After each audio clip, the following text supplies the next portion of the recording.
Prezados ouvintes, como muitos de vocês já sabem, neste ano de 2023, o deputado estadual Luiz Paulo assumiu a vice-presidência da Comissão de Servidores Públicos da Alerj. Após um mês de trabalho, já é possível conversarmos um pouco sobre o que vem sendo feito e qual a expectativa da comissão em relação às diversas demandas dos servidores públicos do Estado do Rio de Janeiro.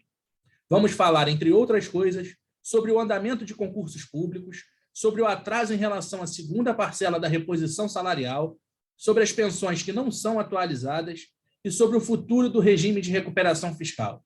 É imperdível. Vale a pena ficar conosco nos próximos minutos. E como você já sabe, pode sempre enviar sua mensagem para o nosso WhatsApp, DDD 21, e o número é 9951-45678. Meu nome é Pablo Guimarães e esse é o podcast RJ em Debate. Sejam todos muito bem-vindos ao nosso bate-papo dessa semana. Bom dia, ouvintes. Bom dia, deputado Luiz Paulo. Como vai?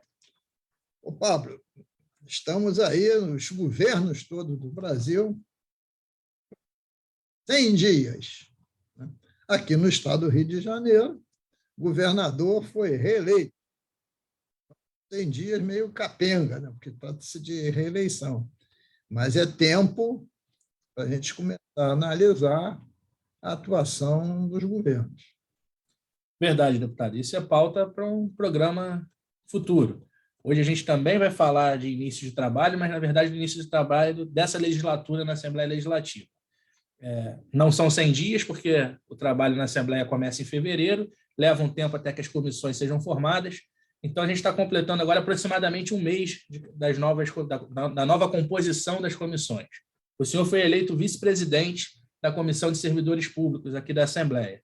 Eu queria que o senhor falasse um pouco sobre o que tem um histórico de luta em defesa dos servidores e esse grupo que vem sendo, né, constantemente, a gente pode até dizer, perseguido por determinados grupos políticos. Qual a importância do servidor público para o Estado? O Estado, quando a gente chama, não o Estado do Rio de Janeiro só, mas o Estado como ente. Pablo, é importante em qualquer discussão, antes a gente contextualizar, isto é, mostrar como a luta se insere no contexto histórico. Eu considero, e a minha principal luta, a minha principal utopia, é que tenhamos um Estado que seja de bem-estar social. Isto é, que as políticas públicas, principalmente, mas não só, de educação, de saúde, de segurança pública, de assistência social, aí incluindo-se assistência previdenciária, a pauta de transportes, isso tudo, essas políticas públicas sejam tratadas com equidade, com transparência, com zelo, com eficiência e com eficácia. E no centro dessas pautas está o funcionário público. Sem o funcionário público concursado, qualificado, justamente remunerado, nós não chegaremos ao estado de bem-estar social. Isto quer dizer que nós não conseguiremos diminuir o volume de desigualdades que existe no nosso país. Hoje, possivelmente, mais de 30 milhões de pessoas praticamente na indigência, sem ter o que comer. É isso, deputado. E o senhor falou em funcionários públicos concursados. E essa tem sido uma das principais demandas abraçadas pela Comissão de Servidores Públicos nesse início de trabalho. Foram algumas audiências em relação a concursos que vêm se arrastando já, alguns há 20 anos, principalmente na área de segurança pública. Foram discutidos os concursos da Polícia Civil, do Corpo de Bombeiros, da Secretaria de Administração Penitenciária. E o senhor sempre defende, claro, a convocação dos aprovados, mas defende mais do que isso, que sejam dadas respostas definitivas a esses concursados, porque nada pior do que ficar com a vida parada esperando uma definição, não é isso, deputado? A Comissão de Servidores Públicos é presidida pela deputada Marta Rocha. E, reunião, nós decidimos que começaríamos com a pauta da segurança pública. E aí foram examinados um rol de concursos existentes para as mais diversas categorias, para a Polícia Civil, para a Polícia Militar, para o Corpo de Bombeiros, e ainda falta a reunião para se discutir o DEGASE. Né? Então, começou-se pela área de segurança pública. Se dependesse do meu desejo, eu chamaria todos os concursados, todos, para zerar os concursos públicos existentes. Mas não depende só do meu desejo. Até porque tem muita vacância em todos esses órgãos, né, deputado? Apesar de ter muita vacância, que é sinônimo de vagas disponíveis nos planos de cargos e salários desses órgãos, tem outros óbices. Tem concursos que, segundo a Procuradoria, perdem a validade. Tem concursos que a administração pública, concursos tão antigos, que a administração pública não quer mais chamá-los para de ter excedente, porque são pessoas que já estão nessa fila há mais de 20 anos. Bom, e tem outros concursos que esse número de vagas foi sustado pelo executivo para compensar não cumprimentos do primeiro regime de recuperação fiscal, que lá existia essa cláusula de você compensar aquilo que você gastou indevidamente pelo regime, com medidas que cortassem definitivamente essas despesas. Então, depende dessas análises. Então, de cada secretaria, de cada pasta, e da Procuradoria-Geral do Estado. Mas eu acho pior ainda deixar essas questões sem solução. Eu queria que chamasse todos, mas se não pode, devidamente justificado e juridicamente embasado, por que não pode? Não pode. O que não pode é deixar as pessoas passar 2 décadas com uma esperança, indo a todos os órgãos, correndo atrás de uma expectativa de direito, e chega na reta final, acaba não seguindo. É como a vida das pessoas ficassem mais ou menos paralisadas. Tem que ter solução. Vamos usar o critério, isso que eu espero que o Executivo faça, vamos usar o critério de aproveitar o máximo possível os concursos existentes antes de abrir outros. Porque tudo isso está ocorrendo porque não se decidiu sobre um concurso público. Abre um segundo, que fica com pendência, abre um terceiro, e aí você acumula pendências. Você pega SEAP, por exemplo. Estamos discutindo o quê? Concurso 2003, 2006, 2012. E já quer se fazer um outro. Isso também acontece na Polícia Civil. A Polícia Civil tem um concurso que já tem 20 anos, 2003. Né? Então, é essa a intenção da comissão. Começou com a segurança, deve acabar daqui a uns 15 dias, porque essa próxima terça-feira vai se discutir os relatórios que foram enviados sobre cada um dos temas já abordados pelas secretarias e pela Procuradoria. Posteriormente virá o DEGASE e depois o mesmo tema para as outras categorias funcionais do Estado. Certo, deputado. A gente vai continuar acompanhando, até porque tem sempre muitos concursados que entram em contato aqui com o gabinete, justamente para saber quais as soluções que se apresentam. Agora, deputado, tem uma outra questão que tem permeado principalmente o campo das pensionistas, que é a questão da reposição salarial. Muitas pensionistas com direito à paridade, ou seja, receber aquilo que o servidor na ativa está recebendo, não tem tido esses reajustes. Isso desde o ano passado, naquela primeira parcela de 13,05 que foi paga ano passado, e muitas não receberam também os 5,9 que foi concedido esse ano, referente à reposição de 2022. O senhor tem acompanhado essa questão de perto e já oficiou inclusive a presidente da comissão, a deputada Marta Rocha, para que seja feita uma audiência pública para tratar desse assunto de uma forma definitiva, não é isso? Sem dúvida, Pablo, porque através do Facebook, principalmente, a gente tem recebido muitas demandas de pensionistas reclamando o atraso de pagamento das reposições salariais, quer seja a de 1305, que foi relativa a setembro de 17 a dezembro de 2021, seja essa mais recente de 5,9% referente ao ano de 22. Né? E por que não tiveram essa atualização? Porque cada pensionista dessa é oriundo de uma secretaria distinta.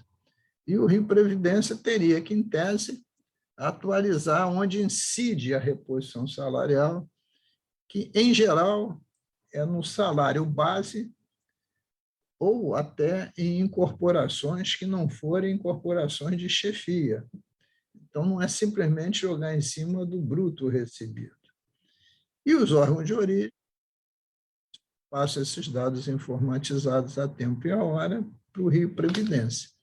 Então, no meu entendimento, é uma questão de organização do executivo, onde tem um sistema único informatizado que todas as instituições do Estado têm acesso, inclusive o Rio Previdência, e que sejam atualizados a tempo e a hora. É questão de conversas entre os órgãos e fazer um sistema informatizado funcionar. Queria lembrar que nós estamos vivendo já a época de inteligência artificial e estamos discutindo aqui atraso de pagamento pela fragilidade e morosidade da construção da folha de pagamento dos inativos. Deputado, e falando em reposição salarial, eu acabei de citar aqui, a gente teve a reposição de 13,05, que foi 50% de um acordo feito do equivalente à reposição salarial. Acordo não, lei. Lei que foi construída, vamos dizer assim, em acordo com o Poder Executivo, com os representantes do Poder Executivo na Assembleia.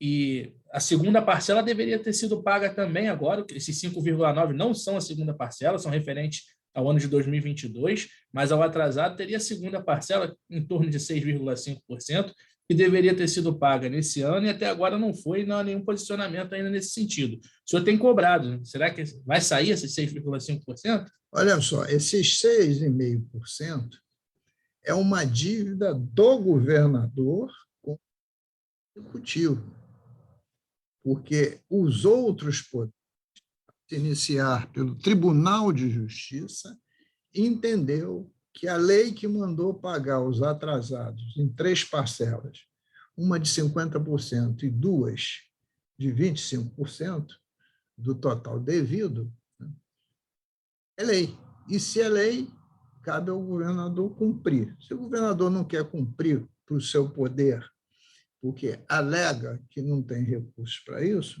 os outros poderes estão dizendo que tem e estão pagando. Então, o único poder que não está pagando é o poder executivo.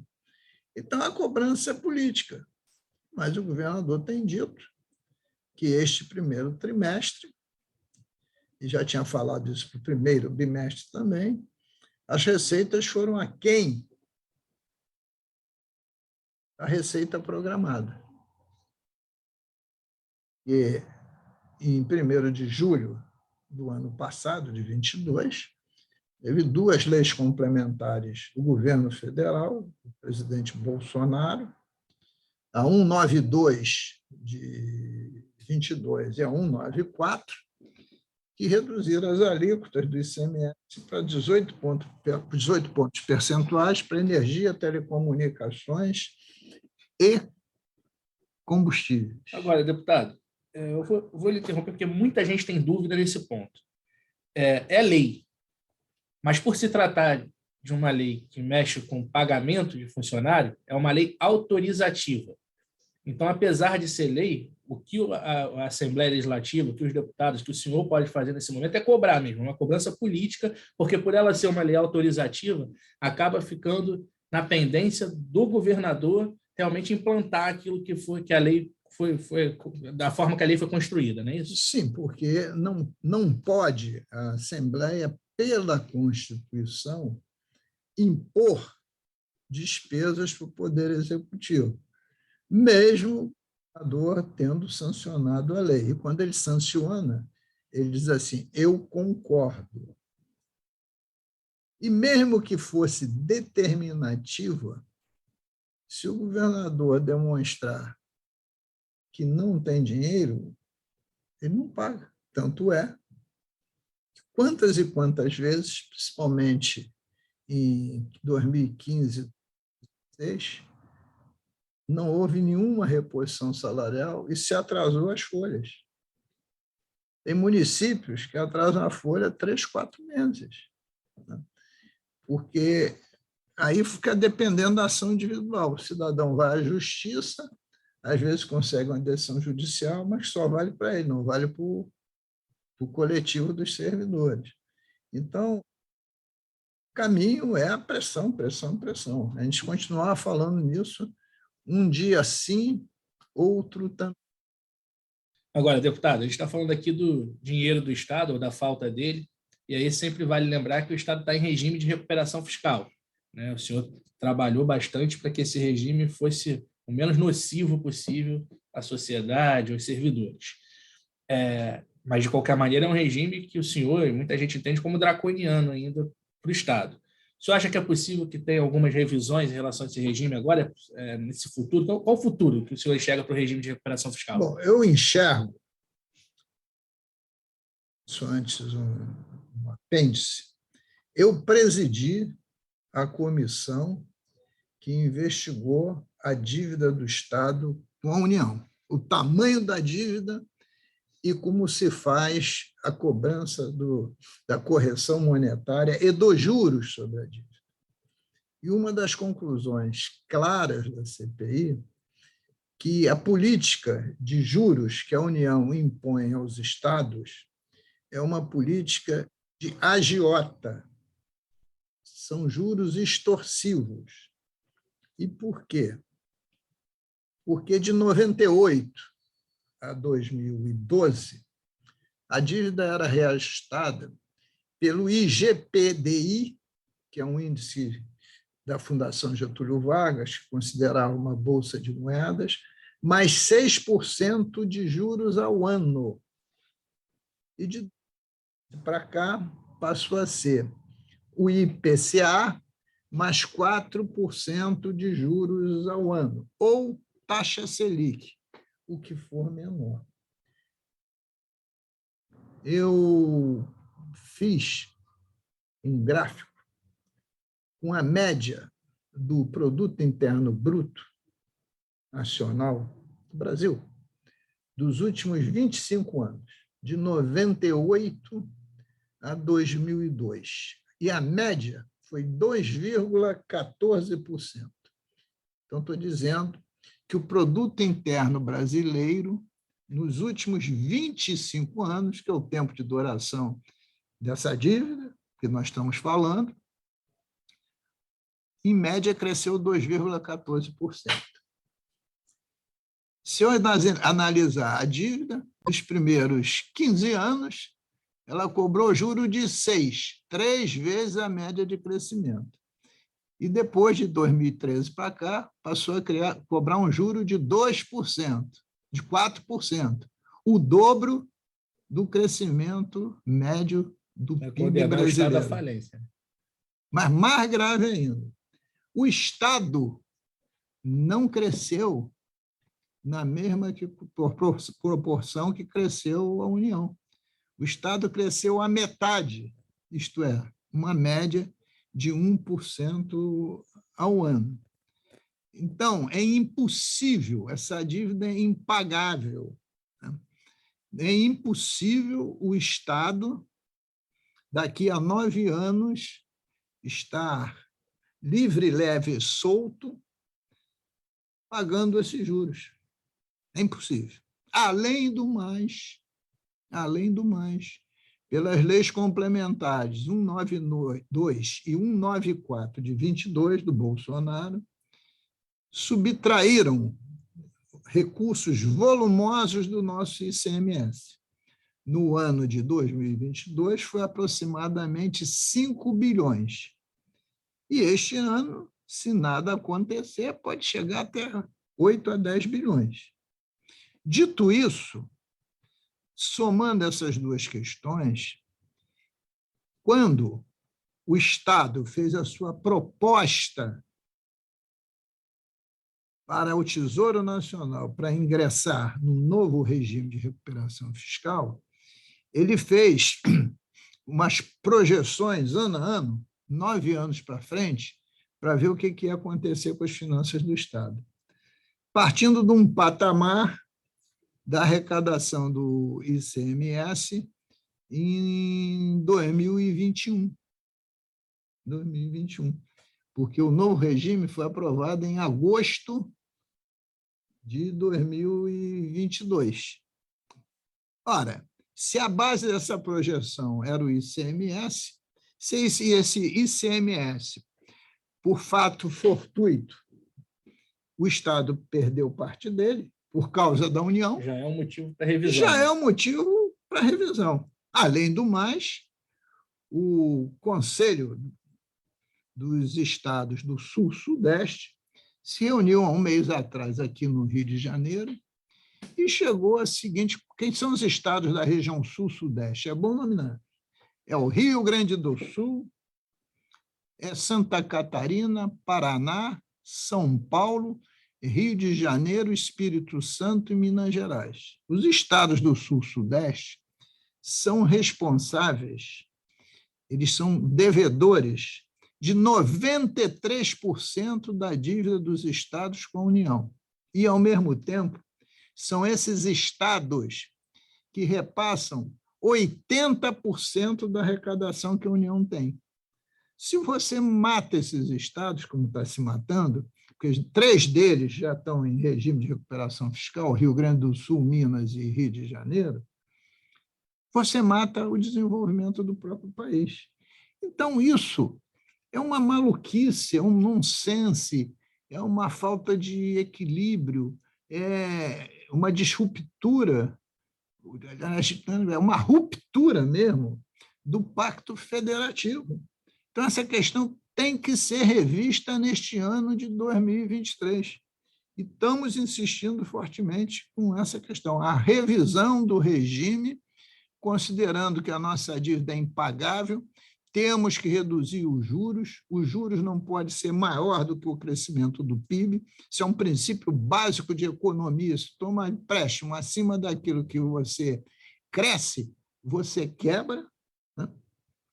E você já não tem mais as projeções de receitas adequadas, porque a própria União interviu e mudou a regra do jogo. Então, é urgente essa revisão, o governo é novo, mas já está há 100 dias, está dedicado à âncora fiscal, que deve ir para o Congresso Nacional essa semana, então é hora de renegociar essas dívidas. Ainda bem que os estados do Sul-Sudeste já se reuniram no mesmo sentido.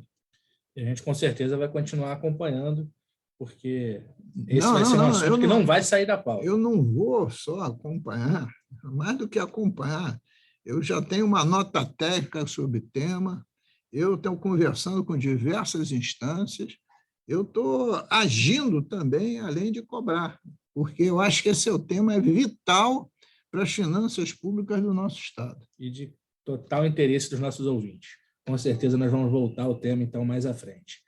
Agradeço, a gente está chegando aqui ao final do nosso programa, então eu queria agradecer a audiência de todos e encaminhar para o quadro Bola Dentro e Bola Fora, com a análise dos destaques positivos e negativos da semana pelo deputado Luiz Paulo. A bola fora de hoje vai para a violência nas escolas. A partir do crime odioso que a sociedade brasileira toda está repudiando, do assassinato de crianças indefesas, por um criminoso em Santa Catarina, este fato revelou que a violência nas escolas já aconteceram em Santa Catarina e continuam a acontecer nos tempos atuais. Então, tem que se aprofundar sobre esse tema para definir as causas, mas principalmente como mitigar esse problema. A primeira coisa, claro, é acabar com o discurso de ódio que existe nesse país. Porque o ódio gera sempre violência. E depois monitorar as redes, principalmente o que se chama, como é chamado nos internautas, de Deep Web, quer dizer, as profundezas da internet, porque ali se revelam muitos espíritos maléficos e criminosos. Mas é assustador esse problema, temos que repudiar de todas as formas a violência nas escolas contra as nossas crianças e os nossos mestres. A bola dentro de hoje vai para o Tribunal de Justiça do Estado do Rio de Janeiro, que acatou uma representação direta de inconstitucionalidade, que eu sou um dos autores, de novembro de 2021, para determinar que o Poder Executivo não mais crie secretarias por decreto, e sim por lei. E, ao mesmo tempo, o tribunal deu 180 dias para o Poder Executivo acabar com a vigência desses 5 decretos que criaram 5 novas secretarias. E essa ação direta de inconstitucionalidade está respaldada no artigo 149 da Constituição do Estado, que assim leciona: a lei disporá sobre a criação e extinção de secretarias de Estado e órgãos da administração pública. A lei, e não o decreto. A partir de agora, numa votação do órgão especial do TJ, a votação dura, foi 12-10 a favor da ação direta de inconstitucionalidade, o governo tem que parar de legislar por decreto, criando e extinguindo secretarias. E terá que transformar essas propostas em lei aprovada pela Assembleia Legislativa.